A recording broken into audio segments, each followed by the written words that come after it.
Audio Jungle.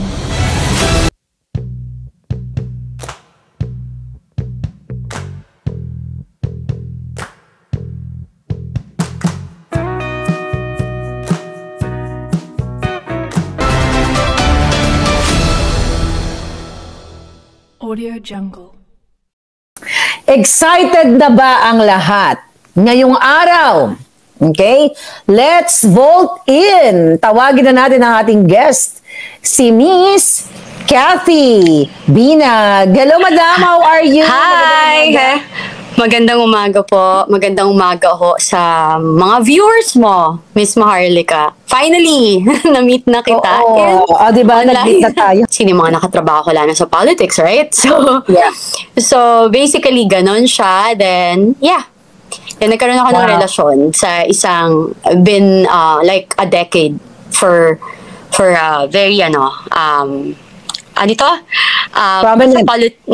Prominent or Yeah. sa politics din siya. Well, kilala ka naman kasi you know what, may mga nag-message kasi sa akin from Davao, na Miss Maharlika, kilala mo ba si Cathy Binag?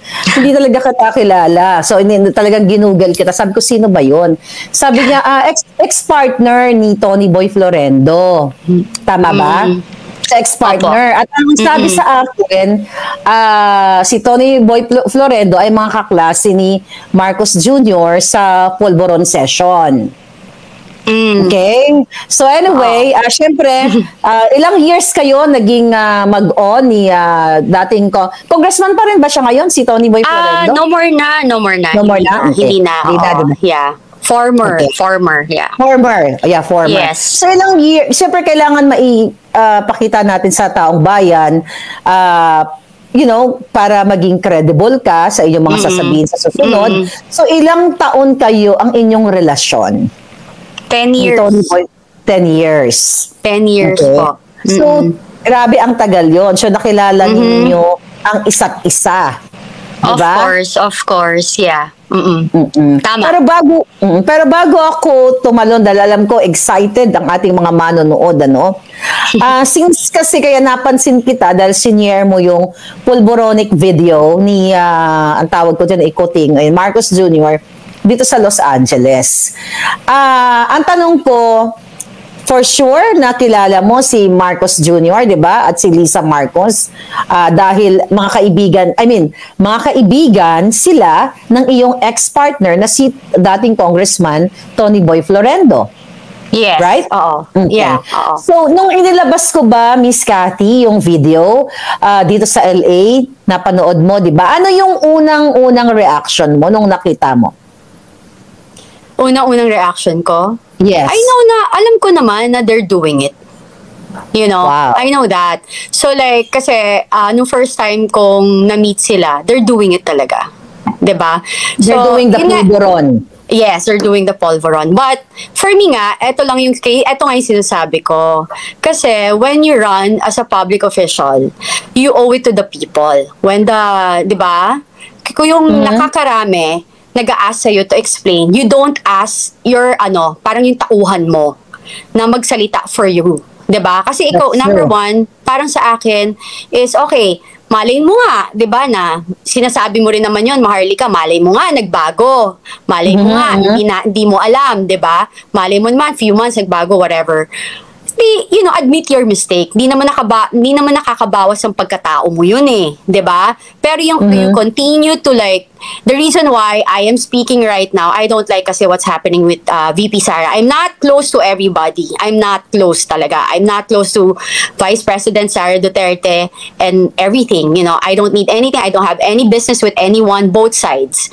So I'm just a simple Filipino citizen na I always speak the truth. This is my own truth. And alam nila yan na, they can say anything to me. I'm not scared kasi I'm telling the truth. And kapag nagsasabi ka na totoo, tsaka pagkakampi mo ang Diyos, walang mangyayari sa'yo. Alam mo yon. So, ako, parang sa akin lang is, yung nakita ko kasi, na sobra na, di ba parang for me, kasi I experienced it nabully rin kasi nila ako, yung grupo nila. So, parang, I don't want to say anything, pero yung parang tuloy-tuloy, kakampi mo before. Wait diba? lang ha, ikakat muna kita ha, para, okay. Para mas maliwanagan ang taong bayan. Okay. Natatandaan mo ba kung anong taon mo na-meet si Bongbong Marcos at si Lisa? At sino ang nag-introduce sa'yo sa kanila? Oh, yeah, I remember 2012. Yung first 2012. time. 2012 yon. So, like, in their house, dinala ako ni Tony Boy sa bahay nila. Yeah. Sa Forbes Park, sa Nara Street? Yeah, sa bahay nila. Yes. 2012? First time Alam yan. mo, 2012 Okay. or 20. Basta 2012, 2013 yan. Pero I think 2012 yan. Napaka-memorable pala ng year 2012 kasi kung napasubaybayan mo yung PIDEA leaks, di ba? Doon sa pre-op and auto-op na na-witness din ni Agent Morales na si Marcos Jr. ay nagpupulburon kasama si Maricel. 2012 yon, March yun. So, natatandaan mo pa ba? Kunyari lang, madama, nasa korte tayo. Natatandaan mo pa ba, Miss Cathy, kung anong buwan ka ipinakilala o dinala ng iyong ex-partner, Tony Boy Florendo, sa Forbes Park sa bahay ni Marcos Jr. at ni Liza? To be honest, hindi. Kasi, Hindi ko na hindi ko masyadong matandaan, but I think I can go through with some of my picture way back. Kasi, the good thing about me, hindi ako nagdi-delete. Kaya nga yung reklamo sa akin. May mga pictures ka? Yes. So, okay. parang marami siguro, ako. Pero hindi lang ako ma-post kasi. Alam mo yun? I see. Pero siguro later on, no, baka pwede nating i-post yan. At hindi Mahanap, tayo ready. Oo. Yeah. My question is, pero natatandaan mo pa, nung pumasok ka doon sa bahay nila, anong unang-una mong, paano ka na inintroduce ni Tony Boy Florendo sa mga mag-asawang Ngagva? So, then nakita ko, naglalakad si First Lady papunta. Nakita niya ako. Tapos sabi niya sa akin, ang sabi niya sa akin, "Hi!" Sabi niya, "Who are you?" Sabi ko, "Hi, hello." Sabi ko, "I'm Cathy. I'm with Tony Boy." Sabi niya, "Oh, okay." Sabi niya. Tapos sabi niya sa akin, "Do you want?" Do you want? What? Oo, sabi ko, "Do you want?" Tapos sabi ko, what? Sabi ko, what's that? Sabi niya, tapos pinakita lang niya. Then sabi ko, "Ay, no, sorry, I don't do that." Tapos sabi niya, Hold on to Yeah. that. Sabi niya, "Do you want?" So, ikaw ba pumasok sa isip mo, una muna yung tinanong niya, "Who are you?" Ano ba yung manner of speaking ni Lisa? Mataray? Ano ang manner of speaking niya? Mabait? Ano ang ano mo? yung una, mabait. Siyempre, di ba, Okay. parang hi, yung ganyan, Okay. jolly, Okay. yung ganon, nakasmile, tapos parang Okay. "Do you want?" Ganon. Tapos sabi ko, pagtingin ko, kasi alam ko naman na yung ex ko, ginagawa niya yun, di ba? So, Okay. so nakita ko yun. Tapos pagtingin ko, sabi ko, sorry, I don't do that.